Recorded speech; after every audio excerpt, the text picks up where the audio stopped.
من يلا سوني بفهم بفهمنان من يلا كمي تبيكتو تكفى وانتي بانكين دي جانجرو ورا رد إيراق ديجاك أبو في ورا أوبريشن الدادا قد موف هنا يوم موتشتي علموني لما فا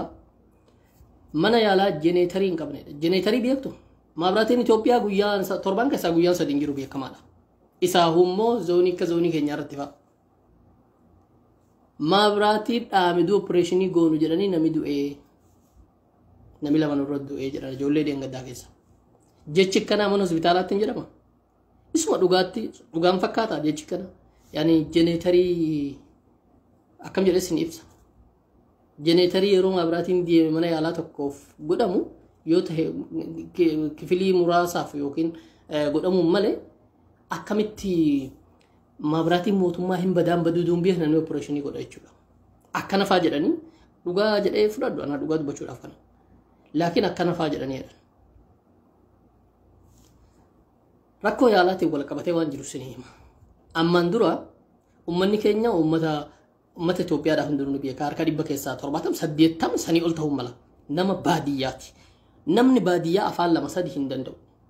نمني بادية أفعل مبيت الالاتي سندندا أبا بربا دي أتوتي أبلي كنا قدر رافي دي سينك الأيو جتين بادية جراتي نمي الالاتي جرني سفان كينيا بيه جري دراهون تو فتوري مقالاتوي زوني أورومو جرام نمي تنو كميسة تي نما أفان سيدوبسو قبتي ديمتا سيكول فما أكم جتايو ستي أفان أمار أورومي فجت شباتك أكام مال جرم تك ستي دبتاني تي ستي كولفان كميسة متي كيسما كيسا منو هسبيتالا ما جنو كانت كتينا تابياسا اللي ويا مالي تينا تابياسا فكينيا افتقا فتمان حسين أحمد توري حسين أحمد شيرو متي تاتاني تما غدي بوساني tiga fataman raga dibusani acuma kesa dalaga ture guru ori anera tanis mbeko ne amma ko bangap wa rakko jurun sinima wata ko badi to ko malay islamic warra mallo warra dim sachin sama jawa jinjira mal jadani tuma shirati tatani Hussein gadi busa nama muslima mashallah nama gari da Hussein mbeka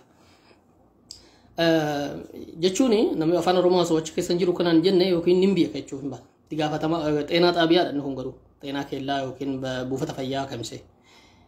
mana ya rasa amma kana nama heddunis akkuma haasofnu namni afaan amara beeku qabatame dhaqam dhugaa sitti himna narsiin yookiin doktorota hammam keessa lama sadi jiraatu ni mala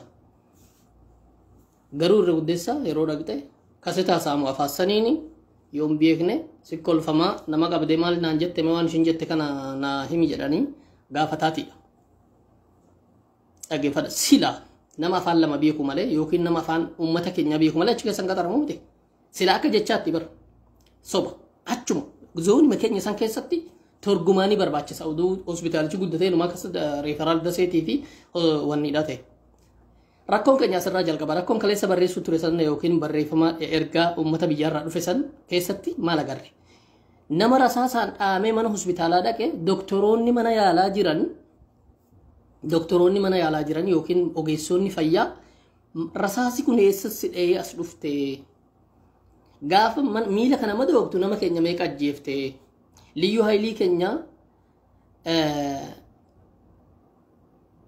haxaa jechuun makkanna jechuudha magaalaa gudditti warra qorii yookiin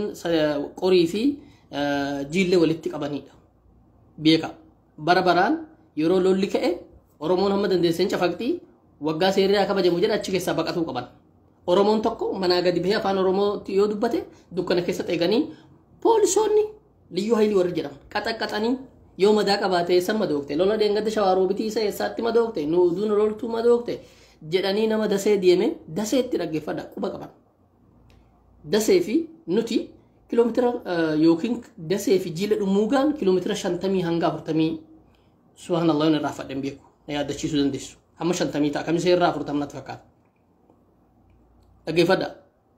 achitti quba qaban liyyu haylii keenya meeqa ajjeefteeti miila rukutamteeti rasaasnis kee jiru kun kan maalitti shaneedha miti onok shaneedha jedhanii namni lola sanitti dabalame hundi shanee tahuutti beekan dhaggeeffadha achirraa kan ka'e sodaatanii akkuma warra shawaaroobii ammaan dura nu dalagan jedhanii yeroo gaafii akkasii doktoroonni walitti qabamanii natti iyyuu jalqaban abbaan biraa deemee raajil aggaa kana namichi kun akkanatti hima bilbilaan sagaleen nu bira jira kan bilbilanii gaafatan takka takkaan sagalee san keessatti namni yookiin beekee nama miidiyaa meeqa sajjalee wanni dhuunfaatti waan haasameeruu dhiifne. Abbaan nyaata fuudhuu gadi bahee ture yeroo dhufu jarri akkana jette egaa waan biraa fidanii yookiin doktorootuma kana waan godha yookiin nama biraa waamanii dhufanii hayyaani deemanaa jedhanii madaa isaanii qabatanii makiinaadhaan deemanii achirra deemanii yeroo haxaayyii dhufan yookiin makkanna dhufan taftiisha jira halkan guyyaa kan fattashan yeroo mattaaqaa baasanii jillee dhumuugaa jiraatu tahuu arganii yookiin oromoo tahuu argan maal taate eessa sirukku baate maal miila rasaase dhayeera lolo dheengaddaa irratti ashaan edharee warra dheengaddan lole jedhanii madaa kana achuma sadafiidhaan dhiitichaadhaan miila lammarra rasaase keessa jiru kana lafa dhiituu jalqaban achuma dhaanii lafa kuffisuu jalqaban abbaa kana jaarsichas ilmas akkasitti dhiibbaa gurguddoo yookiin nuti ammuma kana lollee humnaan deemnee uummata keenya fudhannaa ajjeesuuf deemanii jedhee uummanni warri baadiyyaadhaa qawwee guurratuu jalqabnaan bilbilaan dubbiin dhagahamnaan achii ka'anii warri biiroo keessa jiran lola biraa banuuf deemtanii nama amma qabdan kana gadhiisaa jedhameeni gadhiisanii jedhan dhaggeeffadha. Kuni rakkoo keenya guyyaa guyyaati rakkoo keenya kaarra qorii haxaayyii achi gaa dabarte amma baatii dhaquudhaaf kombolchaa fi harbukee dabartaa achinis kan jaraati.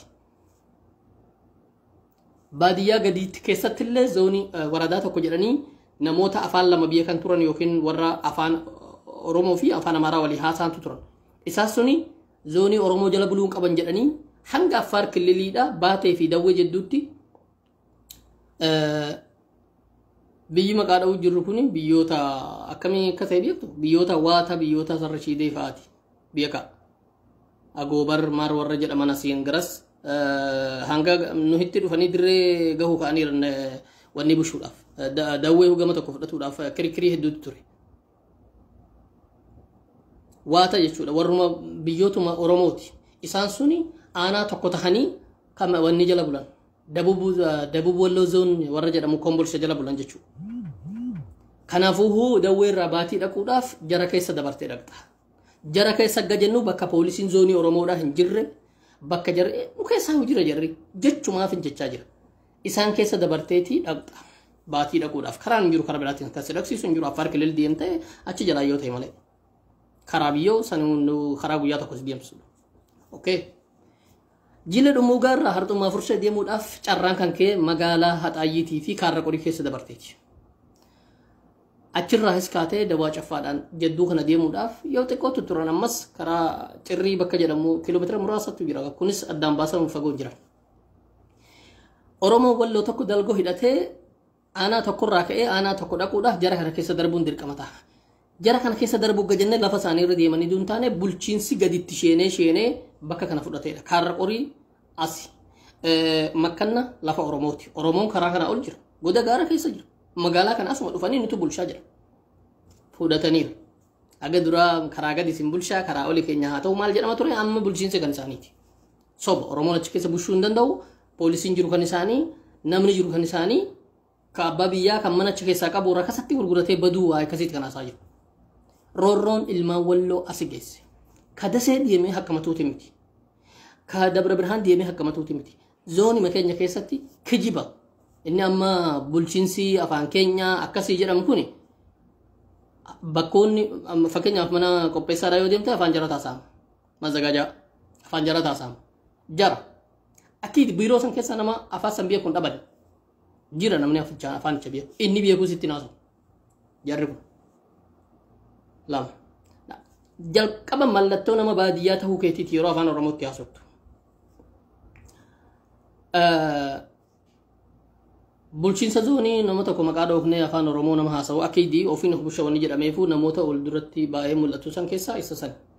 Garuu mana yaalaa yeroo dhaqxe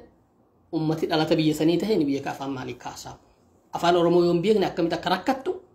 nama baadiyyaa akkamitti akka itti kolfan abbootii keenya jaarsolee keenya akkamitti akka itti kolfan akkamitti akka namni magaalaa kadhatamee afaan Oromoodhaa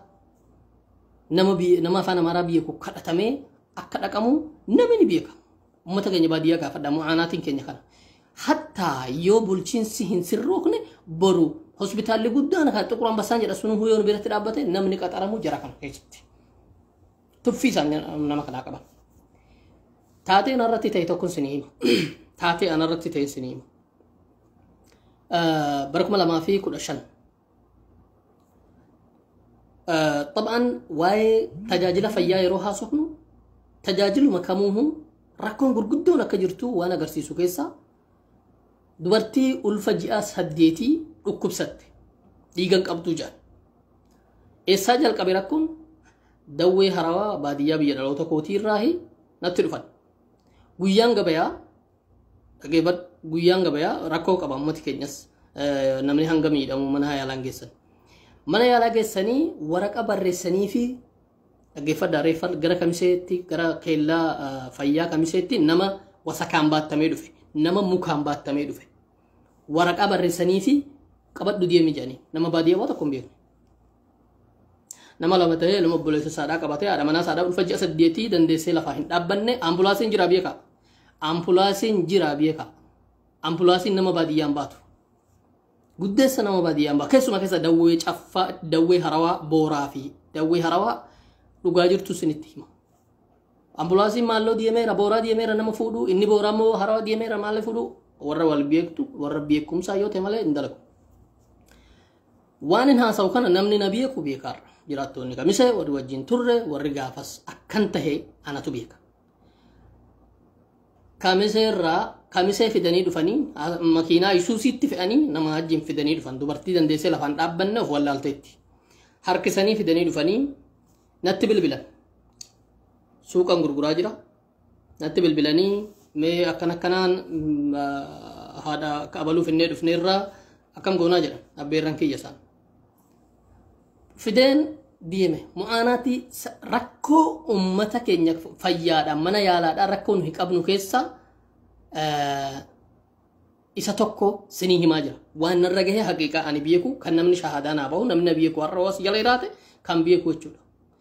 dubartii kana halkan rooba wahii ture fidanii dhufanii fiigeetiin dhaqe suuqa cufee dhaqeen bajaajii irratti fe'ee Dr. Salih bira geesse Dr. Salih mana yaalaa dhuunfaati gaafsan jabaannee amma oosisitti galee hospitaala yookiin kilinika guddaa ta'e jechuun dhagaa yeroon achi geessu Dr. Salih akkanumatti ilaalee dubartiin tuni